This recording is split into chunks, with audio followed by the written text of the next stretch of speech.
গল্প বুদ্ধির জয়। বনের এক প্রান্তে ঘাসে ঢাকা একটা নিরিবিলি জায়গা ছিল। সেই ঘাসবনে থাকত এক চিতা মা। তার সঙ্গে ছিল তিনটি ছোট্ট বাচ্চা। প্রতিদিন দুপুরবেলা যখন রোদ একটু নরম হয়ে আসত, তখন চিতা মা তার বাচ্চাগুলোকে নিয়ে বের হতো নিরাপদ জায়গায়, দুধ খাওয়াতো, আদর করত। একদিন ঠিক এমনই এক দুপুরে যখন চিতা মা তার বাচ্চাগুলোকে দুধ খাওয়াচ্ছিল, হঠাৎ করেই বাতাসে একটা অদ্ভুত গন্ধ ভেসে এলো। চিতা মা কান খাড়া করল, চোখ বট করে চারদিক দেখতে লাগল।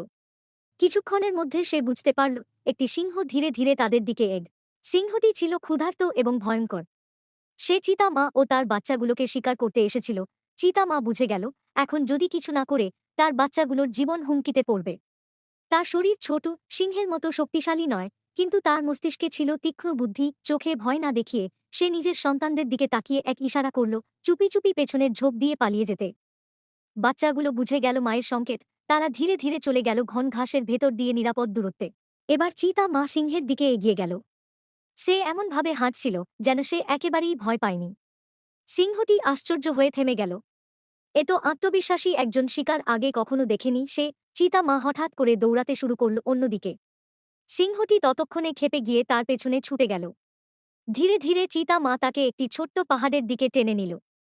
সেখানে অনেক গর্ত আর কাঁটা জঙ্গল ছিল, যেখানে দৌড়ানো খুবই কঠিন। সিংহটি যখন বুঝল যে সে ধোঁকায় পড়েছে, তখন সে ক্লান্ত, আহত এবং হতাশ। আর চিতা মা, সে তো আগেই জানত কোন পথে কিভাবে দৌড়াতে হবে, কোন দিকে পালাতে হবে। সিংহকে একেবারে ঘোরের মধ্যে ফেলে সে নিরাপদে ফিরে গেল তার বাচ্চাদের কাছে। বাচ্চারা তখনও গাছের ছায়ায় লুকিয়েছিল। মাকে দেখে দৌড়ে এসে জড়িয়ে ধরল। চিতা মা ও তার সন্তানরা সবাই রক্ষা পেল। গল্পের শিক্ষা, এই গল্প আমাদের শেখায়, শুধু শক্তি থাকলেই জেতা যায় না।